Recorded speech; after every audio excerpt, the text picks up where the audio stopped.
This is the Cedar Creek Church Living It Out podcast, a midweek reminder where we discuss key takeaways and principles from the weekend message to help you live out the truth that you matter. Welcome to the Living It Out podcast. My name is Kelly Pagel. With me today, Ed Bellner. Ed, good to have you. Hi, Kelly. It's great to be here. Thanks for having me. Yeah. You still invite me back after Absolutely. the few times and stuff. So, no, I'm glad to be here. Yeah, I'm very glad to have you. It's always a great conversation. And we are in the second week of At the Movies. So that in and of itself is just going to be a lot of fun to unpack. How fun. And, I know that for, those tuning into the podcast, it may be either that you are really enjoying At the Movies because you're able to make it into one of our physical campuses and you love the conversation we're having and going to have today, or you may be only able to attend online. And you know what? We love that you're here and we want to invite you to, participate in the conversation and think about what we're talking about. Absolutely, because what we're talking about and what's been drawn out of all of our films really are things that apply beyond just what's in the movies themselves, but apply to our lives. So, And as always, and if you've been participating in Cedar Creek, you know that applying life application to the messages is something that is a high value of Ben and all of ours, and so that's what we want to give you today. Yeah. So it'll be fun. Yeah. And our movie, if you didn't get to watch it, or maybe you did and you forgot the title, but it's Devotion. So had you seen this movie before? I have not. And I got to tell you, we walked away and I love At the Movies because a lot of times, you're looking for movies to watch and stuff. And I looked at my wife and I'm like, now we have another good movie. And she goes, I can't watch that. She's like, I couldn't keep it together in the service, let alone watching that movie. It's really powerful. So if you didn't get a chance to see this, I'm going to watch it at some point. Yeah. And just the disclaimer that these movies the parts of the movies we've shown, they have been edited. So what you see at home might be slightly different than what you saw. Maybe that part wasn't in the movie. And I don't honestly know because I have not seen this movie either. I was going to ask if you'd seen it. So I don't know what you'll get when you... you may want to preview it without kids first. Exactly. Is what you're kind of getting at. Because we're not here to promote movies or anything, but to utilize them to glorify God's name. Absolutely. So, so both of us hadn't seen it before, that's for sure. And if you didn't get a chance to watch it, maybe you're part of our online group. We're so glad you're here. This was really a movie surrounding friendship. And so I have a question for you. Did you have a really good childhood friend? And what drew you to them? Gosh, I have markers. I have those friends who were childhood friends, and they're those people that today, a couple of them I haven't seen for a few years, but when you do, you pick right up where you left off. Yeah. And so having people that you go, I know I can count on them, I can rely on them. And I had a couple. I grew up, I was fortunate, I grew up in the country, so my closest neighbor was almost a mile away. Oh, wow. Like when I say I grew up in the country, in the middle of the fields and stuff. And so I'd always ride my bike over there and stuff. And we just grew up. And what was interesting though, is there was a brother, sister. And I almost couldn't tell you which one was the better friend. Okay. He was the best man in our wedding, but she has always been and is somebody that I can still interact with. And that, so yeah. Yeah. That's How about you?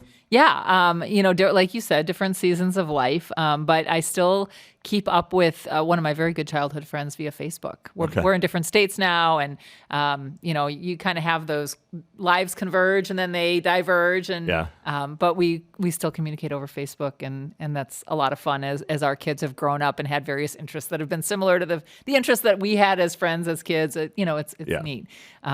But as we look at some of the qualities that were portrayed through the movies, I think that it was exciting to see those values lived out. It was, highlighted. and if you haven't and you get to see the movie, I just want to jump into the fact that there's a very strong baseline of racial tension. It was in the day before. As Ben mentioned in the service, it was before Rosa Parks, it was before Martin Luther King Jr., it was before all of those things. And so to have a friend, for a Caucasian person to have a friend of color was unheard of and unthought of. Right. And it reminded me of both the joy we have today to be where we are and the work we've got to do yet. Yeah. Because, as much as you go, gosh, I'm so glad we're not there.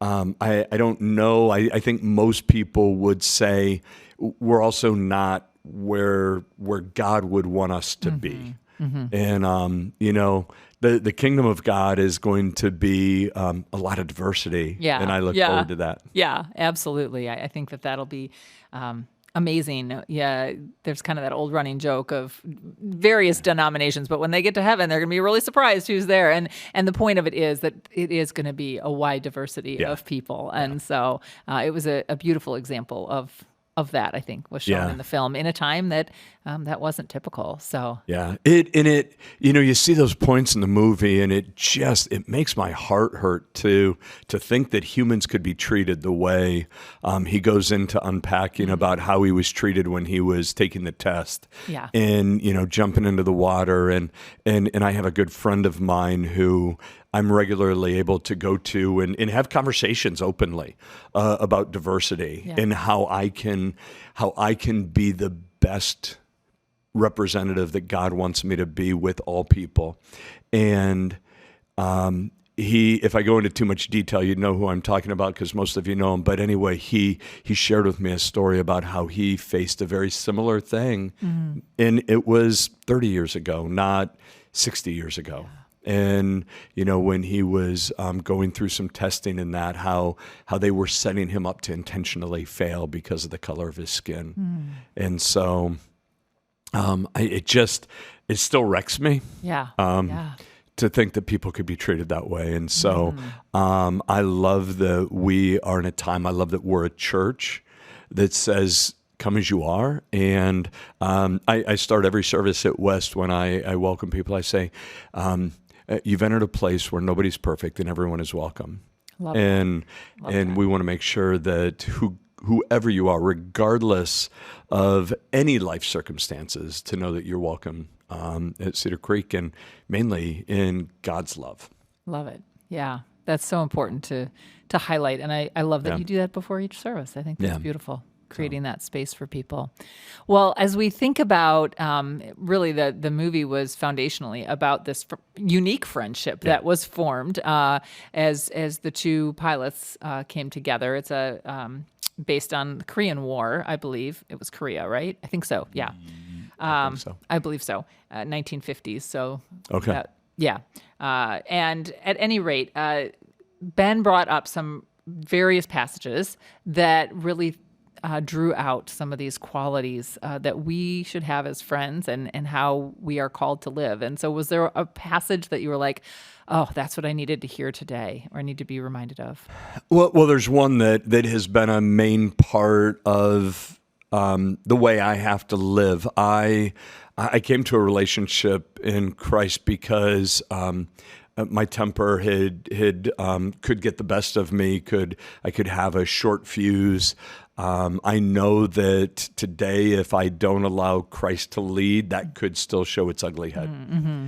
And so, a verse that I've let be an anchor in my life is James 1:19. Be quick to listen, slow to speak, and slow to become angry. And if you're watching this, okay, kind of like a kid's, I don't do kids ministry, but I've put hand gestures to this. Oh yeah, teach us. And so, because I'd always get them out of order. I'm like, wait, I knew it was, you need to listen and be slow to speak, but I couldn't get them in order. So it's quick to listen. So you throw your hands up next to your ear really quick. Okay. Slow to speak. And then I make a fist and just slowly put my arms down and go slow to become angry. I love it. So it's quick to listen, slow to speak, slow to become angry. I like that. And so on both positive and negative side, I can be a pretty passionate person. Mm-hmm. And somebody that's listening that knows me is probably laughing right now at the understatement that is. But I enjoy living passionately. But I have to tell you, for a long time in ministry, I would unintentionally sabotage meetings in that because I would walk in and something would get me I'd be so passionate about it that I wouldn't be quick to listen. I'd be quick to speak. I'd be slow to listen. And sometimes because of the passion, if it didn't feel like it was getting heard, I'd start to get frustrated and anger would start to show up. And so for years and still to this day, when I'm walking into meetings, I walk in quick to listen, slow to speak, slow to become angry. And it's amazing when you just do the first part. Well, you have to do them all three in order. Because you really can't be quick to listen if you're quick to speak. Right. You're not going to do both at the same time. Right. And so being able to learn to live that way and not having to be heard as much as being a listener really changes how you receive others and how others receive you. That's a really good point. There's so much about, I don't know where to start because there's so much about that I love. One, for all of us kinesthetic learners to have the hand signals now, even when we're older, it's so hand helpful. Signals aren't just for kids, people. No, they're not. It's so helpful to keep those verses accessible for us, right? And on the tip of our tongue. And then you also mentioned that even now, all these years later, right? Yeah. How long have you been in ministry, just to put this in perspective? Coming up on 32 years. Okay, 32 years. Yes, I'm old. I know anybody watching's like, oh yeah, we get it. Yeah, but your wisdom has grown, right, throughout those 32. Hopefully. I would hope so. Yeah. Right?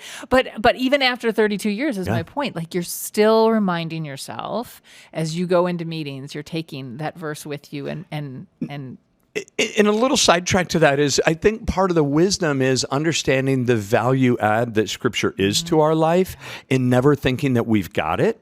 Never thinking that we've arrived, and understanding, no, this is this is God breathed. This is for us to help us walk day to day. Yeah. Yeah. Keeping that humble, teachable spirit all the way through. Yeah. So thank you for sharing that. Yeah. Because I think that's something that we do sometimes. Oh, I know that verse, or whatever it is, but reminding, hey, this is an active living word to keep with us. So that's beautiful. Yeah. I love that. So what was the other verse? There were a couple of them.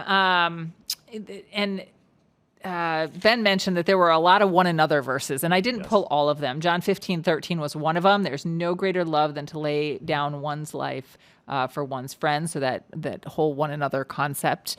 And then 1 Samuel 16, verse 7, but the Lord said to Samuel, don't judge by his appearance or height, for I have rejected him. The Lord doesn't see things the way you see them. People judge by outward appearance, and the Lord looks at the heart. And I don't, my kids went to Vacation Bible School. That's one that has stuck with me because they sang a little song about man looks on the outside, but God looks at the heart. So, interesting. Are you going to sing it for us? No, you don't actually want me to do that. But I tried, people. I tried. Okay. No, we want the listeners to come back, and if I sing, they might not. So, but at any rate, I think that's such a good reminder at how easy it is to see the surface of someone and say yeah or no, and then as you dig a little deeper, you're like, oh my goodness, if I had walked away from that person based on what I first thought about them, I never would have had that friendship. And actually, as I think about it, that's one of my very, very good friends to this day. We've been friends for over 20 years. And when I first met her, I'm like, I don't know if I can work with this person. It was like a colleague of mine. Yeah. I'm like, wow, she's a lot of personality. And but over time, we got to know one another, and now she's one of my dearest friends, and we've stayed friends after moving away from one another. And I've had a couple different moves in there, and yet we're like sisters. And I'm so thankful that I did allow for time to look at the heart rather than just what the surface was. Yeah. Yeah, and that goes back to, the conversation we were having earlier about, not passing judgment and not, and it's so, It's so hard when, it's somebody because of either physical characteristics or, whatever it may be, and you don't get behind. I always love to, one of my prayers is, Lord, let me see people the way you see them. Yeah. And I remember when I first started praying that, and I would warn you, and I mean that with great sincerity. If you pray that with a genuine heart, the first time God gives you insight to seeing someone the way he does, it can be a little overwhelming, because you instantly, you don't look at the physical attributes, but you start to see either a brokenness or a struggle or a challenge or whatever it may be. It may be the joys and excitements, but when you let yourself go, God, I need to stop doing this the way the world does. I need to do this the way you did it and the way you've invited me to be. And it's such a healthy way to grow and to walk, and because that's when you can love and have the heart that these passages talk about. Yeah, absolutely. So how do we do that, Ed? Like, it's one thing to talk about it, but what can we give our listeners as a next step to actually execute that? I think it goes back even to the James verse. It starts with, instead of needing to be heard, to hear, to listen. To be intentional, to put into practice.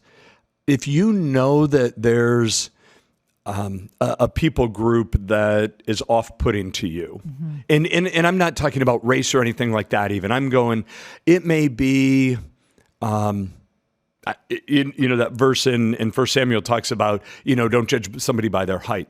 You may be, my son's 6'4". Some people are a little intimidated to go and talk to him because he's so tall, or sometimes, people make jokes because of somebody being, shorter build and that. And so if there's a personality type that you're like, I have a hard time connecting with, challenge yourself to be prepared with a question. That's good. And step in and ask a question and then listen. And let yourself be curious. You want to be that good listener and say, what is it I'm hearing? And then after you're done with that conversation, be reflective and go, God, what are you teaching?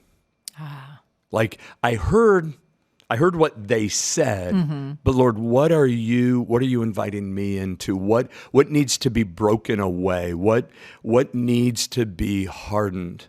Or what's been hardened that needs to be chipped away and needs to be softened.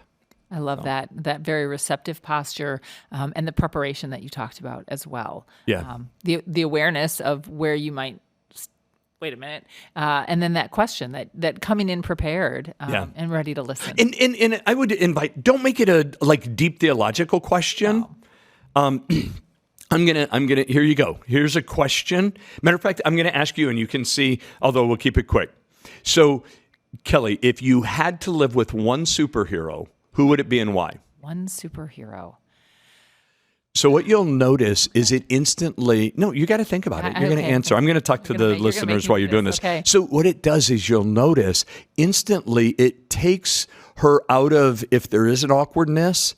It's like, oh, I have to actually be introspective and think about this, because it's not just, oh, what superhero, and you can blurt out which one you like, but it's like, oh, why would I choose that one?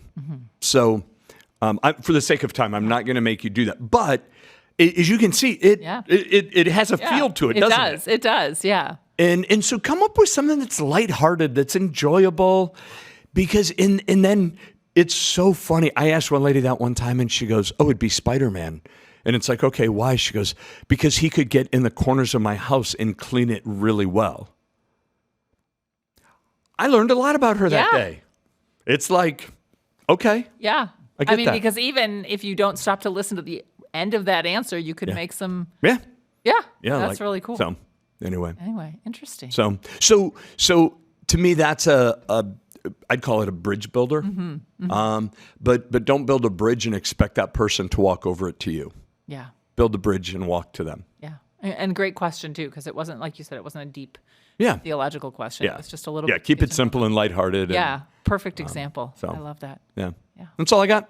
Cool. I Yeah. love it. I love it. Well, we have a couple more weeks of At the Movies. Oh, we do. It's so Yeah. exciting. Yeah. So encourage you to join us if you're able to. We would love to have you. If you're not, we're doing encore presentations, some of the most popular messages throughout the past year. So that's kind of fun too.